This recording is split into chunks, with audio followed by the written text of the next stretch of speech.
Hey guys, it's Dani. Alrighty, today we're going to discuss a little bit more about semi-hydro, specifically what orchids I would rather not grow in semi-hydro and why. At the same time, I will try to go a little bit more in detail and tell you why I don't think some stuff are working for some orchids and some general thoughts to consider, just so we understand better why some people can grow certain stuff in semi-hydro, other people cannot. I want to give you context because otherwise, if I just tell you this works, this doesn't, I'm not entirely sure how much that would help you. You'd be like, oh, okay, but Dani, what do I do with this information?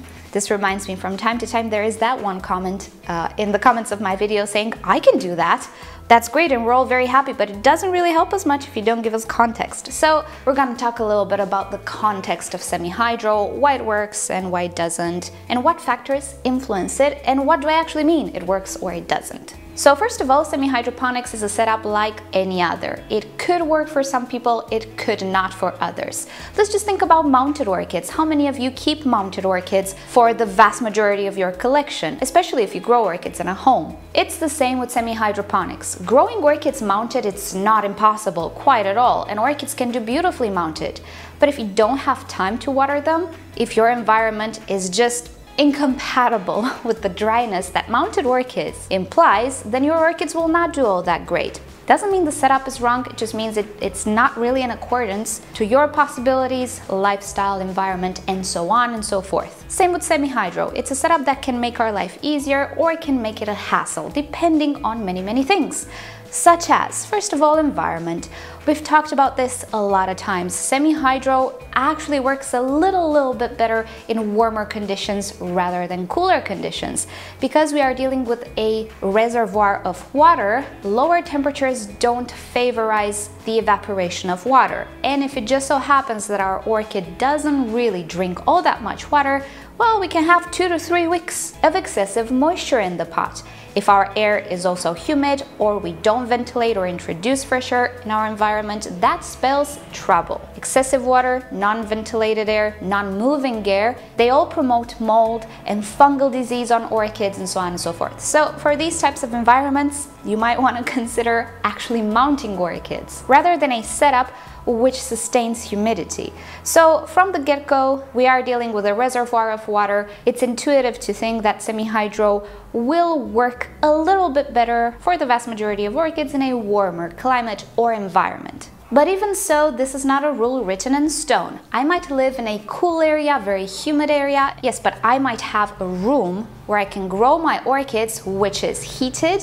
I might also use a dehumidifier, and for all intents and purposes, I can actually create quite the warm and dry little room. Well, in that case, obviously, semi-hydro might work just as well as in warmer climates. Then there is also the nature of the material, which might not be a very common problem, but in some cases, as we discussed yesterday, there might be such a bad or poor leca material that it can actually physically damage orchids or promote desiccation of the roots. So you might actually be in the correct environment for semi-hydro to work optimally, but you simply have a very poor quality leca. Of course, you're gonna be left with a sour taste and you're gonna think semi-hydro is not for you because it killed all of your roots. It's not necessarily very intuitive to think about things like that, but if it doesn't happen to you, you don't know. And it sadly happened to me. Then there are the improvements that you can do to your setup just to better fit your environment.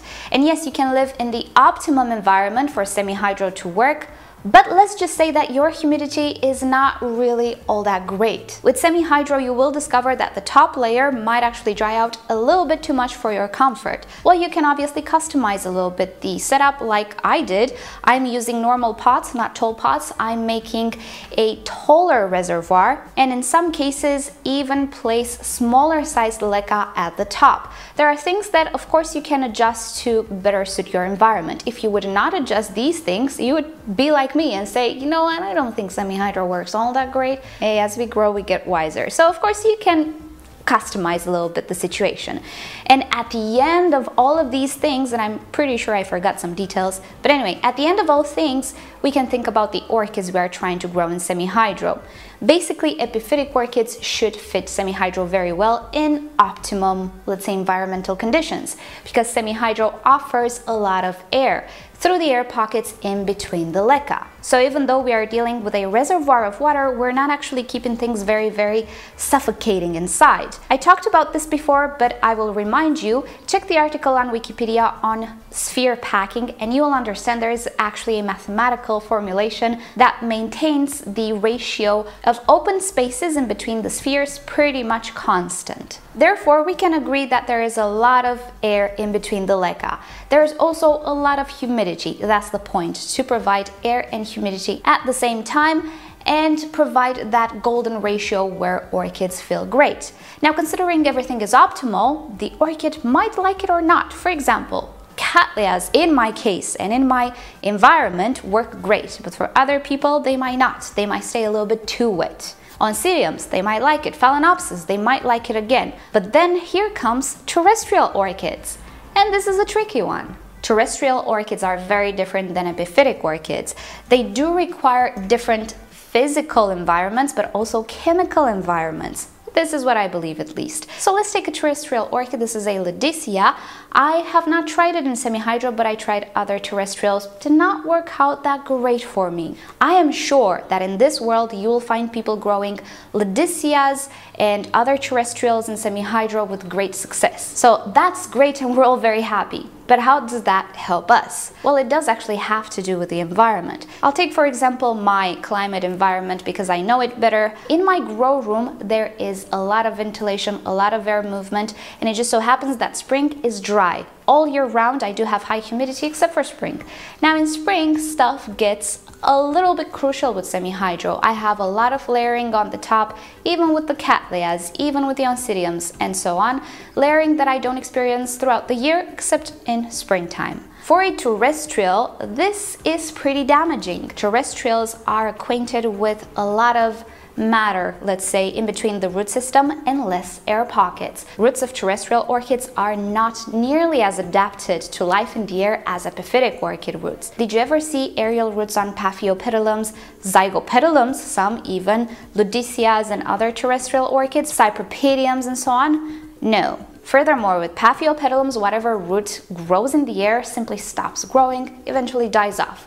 That's because roots really don't like excessive air, excessive dryness. For Paphiopedilum roots, 80% humidity in the air is too little when it comes to the root system. You would not be able to grow Paphiopedilums bare-rooted even in 80% humidity. It's simply not enough. Well, thinking about semi-hydro, which promotes ventilation and airiness through the air pockets, it's pretty logical now to think that, oh wait, maybe terrestrials actually don't really like all that many air pockets. We can fix a little bit the issue. Considering some terrestrials have thick roots, we can work with smaller sized leca. This will not change the fact that semi-hydro is still airy, but the volume of the air pockets, not the ratio, the volume will be smaller, so it can be filled with the roots once again.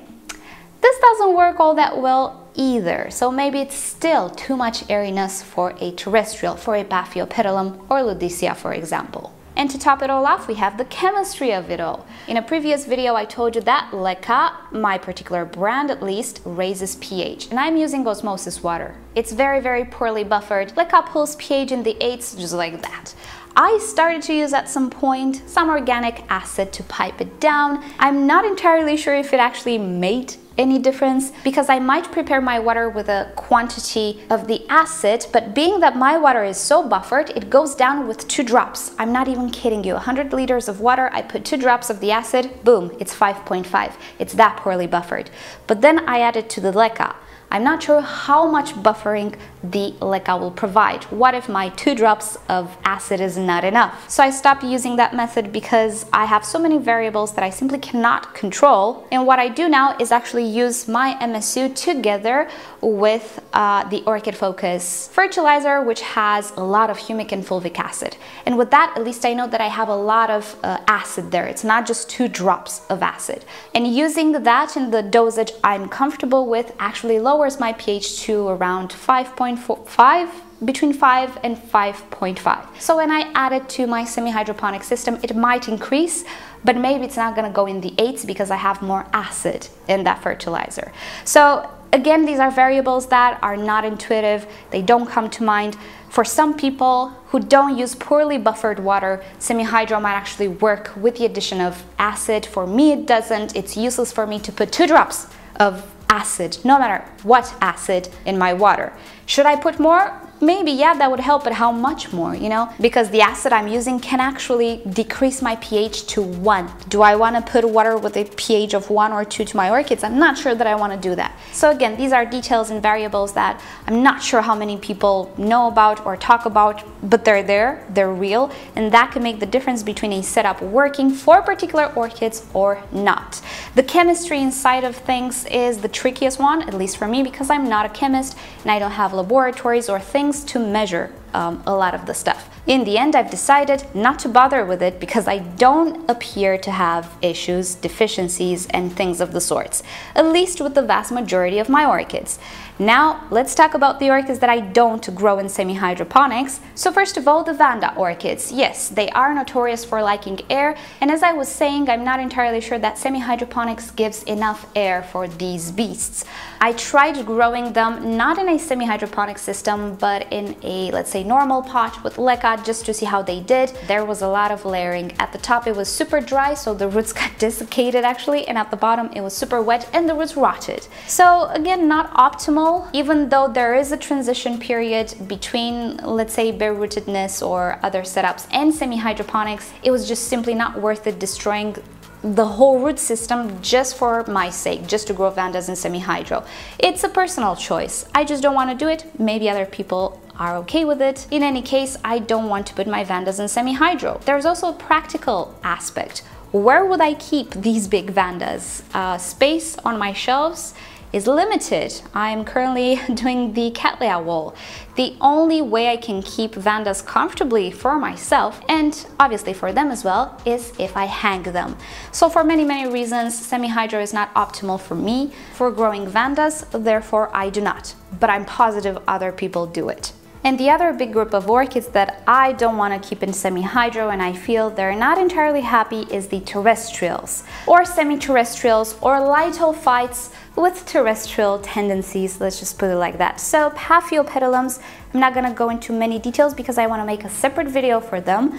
I feel like they're not the happiest in semi-hydroponics, be it the chemical stability of the system or the fact that they have too much air and at some point it might be a little too droughty for them. There's also another thing I didn't mention. I'm using osmosis water. I don't have it at my discretion because it takes time to be produced and resources. So even if, let's say, I want to water my terrestrials more often, it would mean I would have a shortage of osmosis water for other orchids. It's simply not working with the timetable of my osmosis system. So even though, yes, I could water my terrestrials more often, it's not optimal. It stresses me and it puts my other orchids in danger. It makes me use tap water if I don't have osmosis water, and it's not really advisable to do that all that often. Therefore, I have decided that the most practical approach when it comes to terrestrials or semi-terrestrials, or at least with Paphiopedilums, is to provide them a terrestrial mix. There are two considerations. One, the terrestrial mix is not that full of air pockets, and it can retain a lot more water, believe it or not, than a semi-hydroponic system. And second, it's the chemistry of things. The terrestrial mix, in my case, the one that I intend to use, I intend to make a mixture, contains cocoa peat. I'm not entirely sure if it will contain bark or pieces of rocks or things of the sorts, but it does contain cocoa peat, which has a pH of 6.5. So in that case, even if I would use tap water, which has a pH of 8 in my case, it would still be dragged down to 6.5 because there's just too much peat, too much humic acid and tannin there that even my tap water cannot really stay at 8. So that's a benefit, and I'm seriously considering to switch to either half and half, either complete tap water with the Paphiopedilums, but we'll talk more about it in a different video. Funny thing, the AOS actually mentions that you should not water your Paphiopedilums with rainwater. I think you can if you use the correct fertilizers, but that's a different story. So in the case of the Terrestrials or Paphiopedilums, I would not use semi-hydro because of these two considerants. Or actually 3. Air pockets, the chemistry of things, and the functionality. How happy am I with the setup taking care of these orchids? If I'm not happy, it goes. But other people, I'm sure, are perfectly fine with the setup, and they might not have the same environment or even the same brand of leca, so I'm sure it is very possible, but as far as I'm concerned, I don't think it's optimal for me. And that's my entire list, the Vandas and the Terrestrials or semi-terrestrials, or actually even litophytes with tendencies of terrestrials. I didn't explain that bit. If you look on orchid species, then you read about, I don't know, let's pick one, Paphiopedilum rothschildianum or something of the sort. You will see that it's described as a terrestrial or a litophyte. Litophyte means it grows on rocks. But there are different types of litophytes. It can grow on bare rocks, just with the wind and the water, but it can also grow on mossy rocks. And in the case of the Phragmipidium besseyi, it can grow on a constantly wet rock, on the shore of a river, for example. So there are many ways in which litophytes can grow. It doesn't mean they lean towards epiphytes or towards terrestrials. So again, context. We kind of need to know what type of litophyte we're dealing with here. But there you go, that's my entire list. It's not bushy. Most of the other plants, or actually all of the other plants that I am growing in semi-hydro are doing perfectly well. And I don't feel the need to change the setup, especially for the Cattleyas, as you can see. But not only the Cattleyas, the Oncidiums as well. P.S. that's a cherry baby ruby doll, I cannot wait to see the flowers. Also the Dendrobiums, pretty much all of them. The Phalaenopsis, be them novelty. Oh, I cannot wait to talk about the novelties, but I need a particular Phalaenopsis to open. Be them complex hybrid or standard Phalaenopsis. What else? Everything I own. Ingracums, Arachnis, Epidendrums, Maxillarias, pretty much everything grows in semi-hydroponics. Good, I would not change anything at this point. So yeah, I think that's the end of my list. Vandas and terrestrials. But you can see that if I just tell you, oh, Vandas don't work or Paphiopedilums don't work, you can see how that's just wrong. And it doesn't really mean anything and it doesn't really help you. Somebody out there grows Vandas and Paphiopedilums beautifully in semi-hydro. So in this instance, context is the only difference between us. But the tricky part is that context is a very, very detailed and complicated picture. And if you know me, you know that I don't see things as black and white. I see all shades of gray, without trying to make any puns right now, but you see where I'm getting at. There's not correct, incorrect necessarily when it comes to the subject. So alrighty guys, hope this video was useful. It turned out to be quite the laborious discussion. Let me just show you what I'm working with. Let's end in a fun note. I'm working in a Cattleya wall. Yes, it's not the Vanda wall. Was it ever the Vanda wall? I don't know why I said that. I'm working on the Cattleya wall right here, which will include some Oncidiums as well because they like highlight as well. So the Oncidiums will stay here. But yeah, and this means that my shelves right here are getting a little empty. I can put something else there and I will, and I'm gonna do some changes. But that shall be for a different video. Alrighty guys, thank you so much for watching this video. Hope this helped you, and let us know down below what orchids work for you in semi-hydro, what orchids don't, but give us context, because if you say your paths are doing great, I'm afraid it doesn't really educate us in any way. Give us more detail about your environment, maybe substances you're using, chemical substances, are you altering the water, what type of water you're using, and so on, because these are the things that portray the picture, not the fact that the orchid is doing well or is not in a particular setup. And with this said, you know the drill. If you've enjoyed this video, give it a thumbs up. If you hated it, give it a thumbs down. Subscribe to my channel for regular orchid videos, and don't forget to turn on notifications so you never miss a video. And with that said, I'll see you all next time. Bye!